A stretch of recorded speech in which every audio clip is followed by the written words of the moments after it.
Bismillahirrahmanirrahim. Nahmaduhu wa nusalli ala Rasoolil Kareem.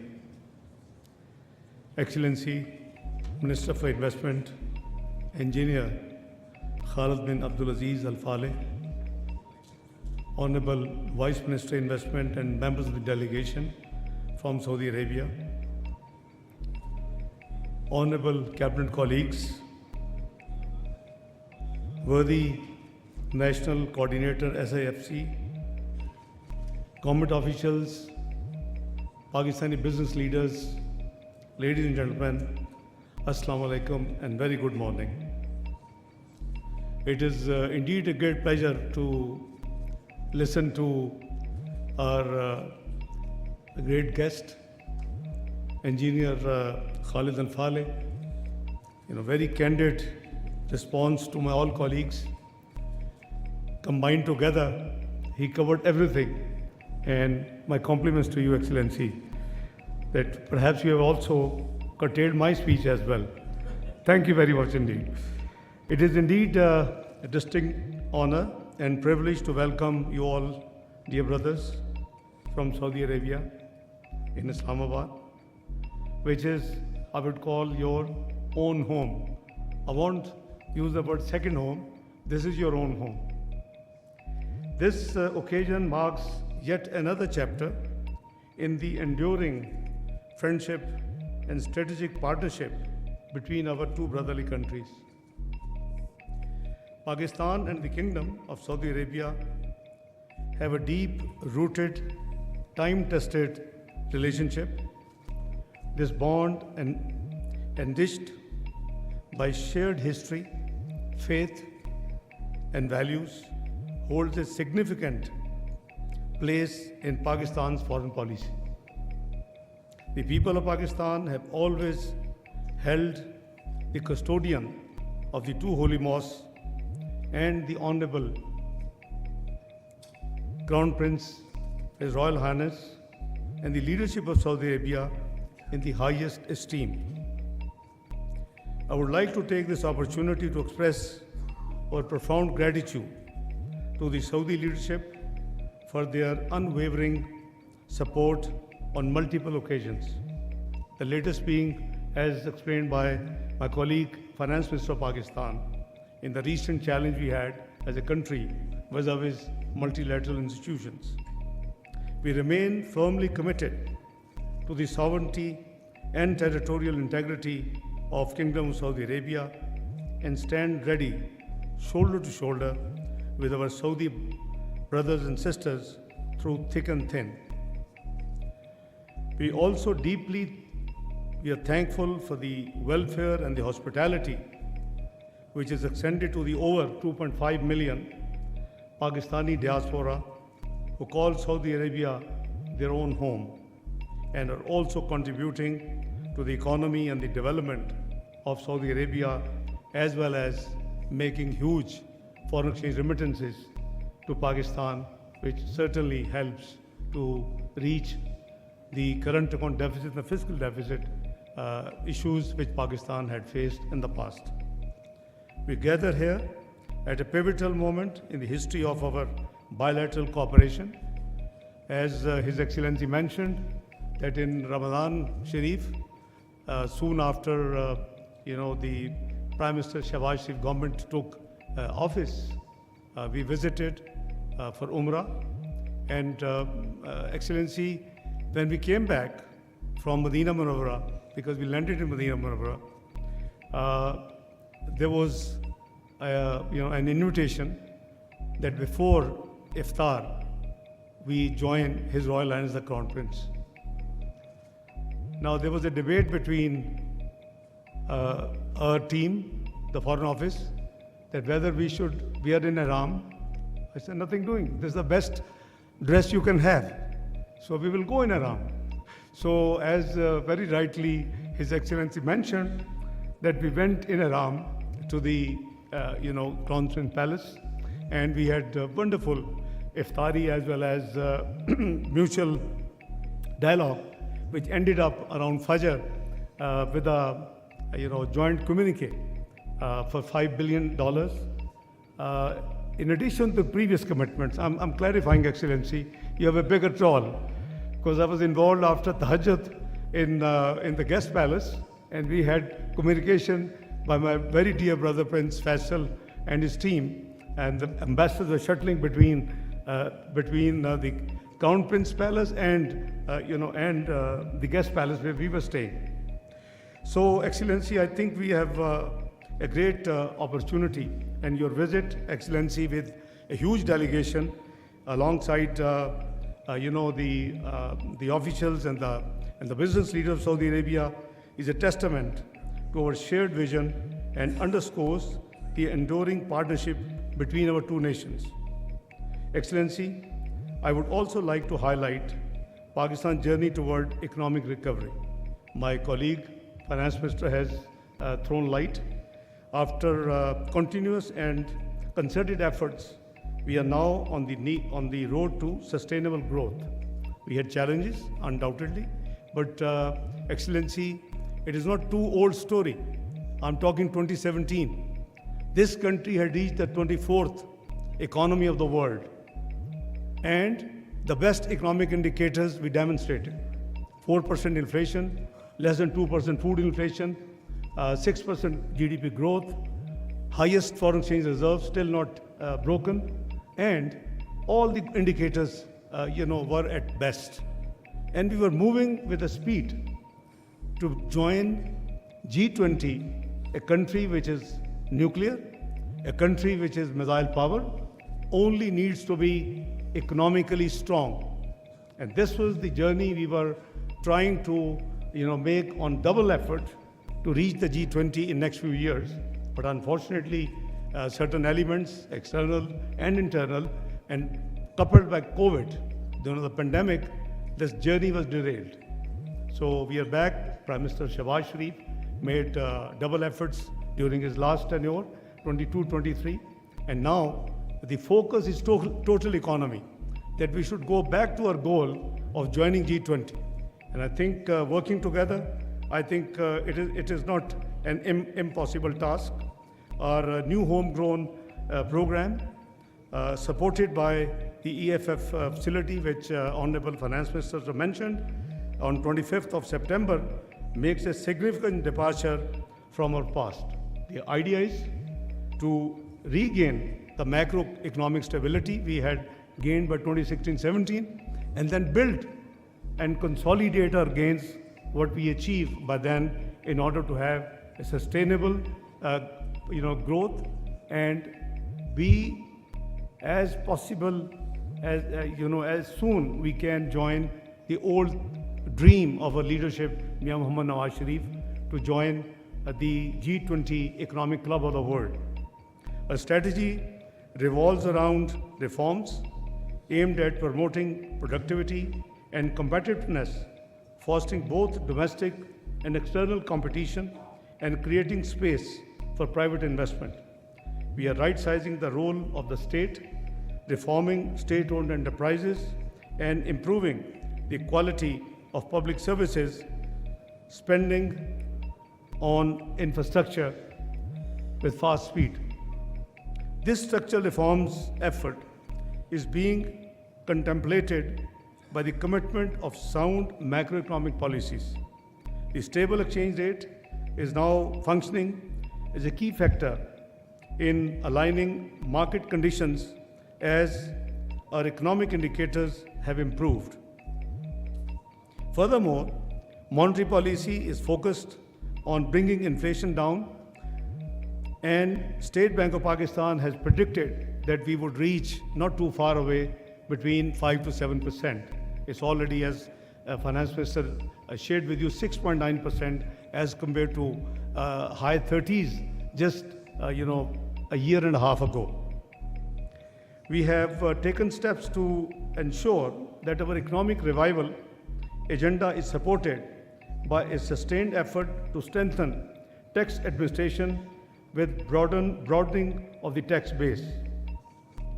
Despite the difficult and often unpopular decisions which has been taken by Muhammad Shehbaz Sharif's government so far, these reforms are already yielding positive results.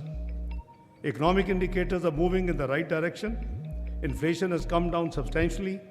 Our credit rating has shown improvement, and the current account deficit is narrowing, as shared by the Finance Minister.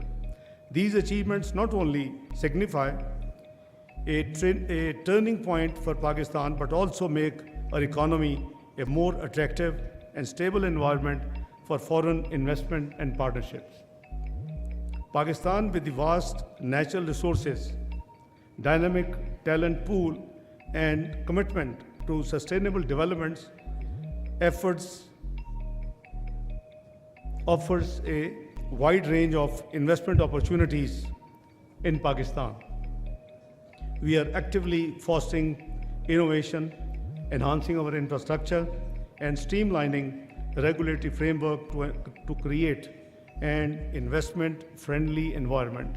I think my colleague, Dr. Musaddiq Malik, has amply explained, and His Excellency heard from no other than Army Chief last night, from red tapeism to red carpet. So this is the main key agenda of this government, that the government should be out of business. There is a huge exercise undergoing to privatize the state-owned enterprises, which are not strategically required. It's a number is about few dozens. Maybe in due course, many Saudi Arabian investors would like to consider one of these enterprises are offered for privatization. In the mining, Pakistan boasts an expensive and rich, as detail shared by my colleague, copper, gold, and rare earth metals. We invite Saudi investors and brothers to explore these opportunities and become part of the mutually beneficial venture. The Excellency, the estimated reserves, the value of these mines and minerals, including garnite, is over 10,000 billion US dollars. Sometime people worry about Pakistan debt. Debt and liabilities are external debt 130 billion US dollars as compared to our reserves, natural resources, 10,000 billion dollars, 10 trillion. So you can compare the numbers and see the potential. Our IT sector, supported by thriving startup ecosystem and a highly skilled workforce, presenting unique opportunities for investors to be part of this digital transformation journey.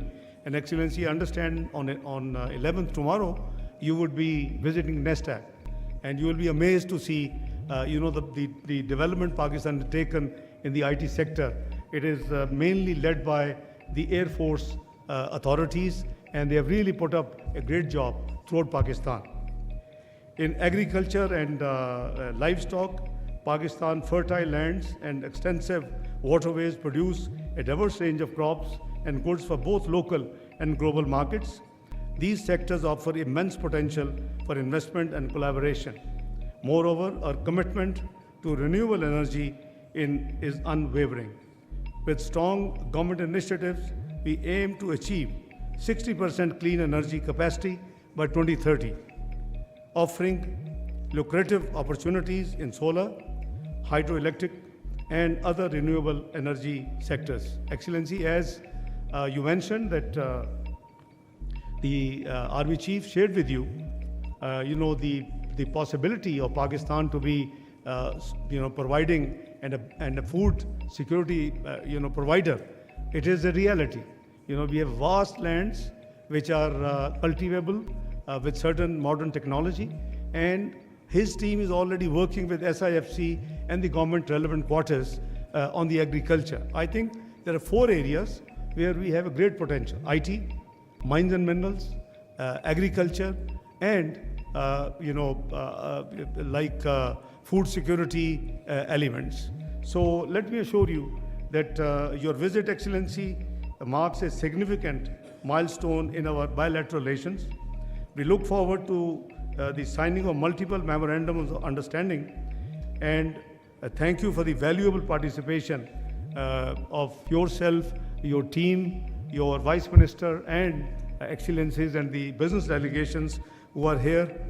I may be missing the historic MOU ceremony. I was just sharing with Excellency, the Investment Minister of Saudi Arabia, that I am being asked to accompany our President of Pakistan to Turkmenistan for an official visit of just a day, but it's their 30 years constitution celebrations. So if I get leave, I'll be happy to join. But otherwise, I'm sure my prayers and my duas will be with you for all the success to you and your delegates. Excellency, the MOUs include, I understand, wide range of sectors, mainly semiconductors, energy, livestock, manpower, and IT. These MOUs are a result of dedicated follow-up by Your Excellency and your side and our side, public and private sector entities, of the direction given by the leadership of both countries, which you very kindly mentioned. We hope that the signing of these MOUs will usher a new era of cooperation between our private sectors. I would also like to commend the honorable members of the Saudi delegations for their commitment to do business in Pakistan. These engagements will pave the way for fruitful discussions and agreements, and inshallah will further strengthen our strategic partnership, which is already very, very brotherly, close partnership in the areas of economic areas, trade, security, defense, and all cultural, all areas. We are working very closely. But I think with your guidance, your help, and your leadership qualities, I'm sure we can reach to a new strategic highest level, ever high in the history of both countries. Excellency, we are eagerly anticipating the visit of His Royal Highness, the Crown Prince and the Prime Minister, Prince Mohammed bin Salman, to Pakistan. And as you very kindly mentioned, that the visit had been scheduled, but because of certain unavoidable medical reasons of the king at that time, mashallah, he's doing quite well. He's fully recovered. So this visit was temporarily postponed. So we are all as a nation looking forward to the visit of His Royal Highness at his earliest possible opportunity. This visit will not only further strengthen and put a strong bond in our strategic partnership, but will also pave the way for more collective efforts in various sectors we are jointly looking, Excellency. Once again, I extend to you, Excellency, and your delegation a very warm welcome to Pakistan, and I wish you a very pleasant stay. It's a very brief stay. I think you should plan, in consultation with your old colleague, Dr. Musaddiq Malik, some break in Pakistan. He showed you the mountains, he lured you and your delegation. There's a wonderful places in Pakistan which you will never, you will forget Switzerland. And it's such a organic beauty there, untempered, that you will love to then, repeating your visits to Pakistan, I can assure you. And let me tell you, Excellency, also, this country's economy has a great resilience. We have demonstrated, when we were declared macroeconomic unstable country in 2013, early 2013, the general election had to take place, and we were told this country will get out of the quagmire in 12 to 15 years. And no matter which political party would win, it will take that long period to deal with the challenges. Nobody believed it's only 3 years. Under the leadership of Pakistan Muslim League Prime Minister Nawaz Sharif, and now his successor is Prime Minister Muhammad Shahbaz Sharif. And it was only 3 years to reach from the macroeconomic unstable place to 24th global economy. Now this is the resilience this country has and its economy has. So working together, there's a great potential. I talk even broader. The Ummah, the 57 countries, if they work together, they have everything which they require to be the world global power. So I think we need more coordination, more cooperation. As ex officio chairman of Islamic Development Bank in 1998, I triggered a work that we should do, and I shared with my colleague Jam Kamal Sahab, Commerce Minister, that what the Islamic countries import from outside 57 countries, and what do they export to outside 57 countries. If you can profile, you have a great future, I tell you. And Pakistan only requires an increase of maybe $15 to $20 billion to be all time to come to get rid of any multilateral support.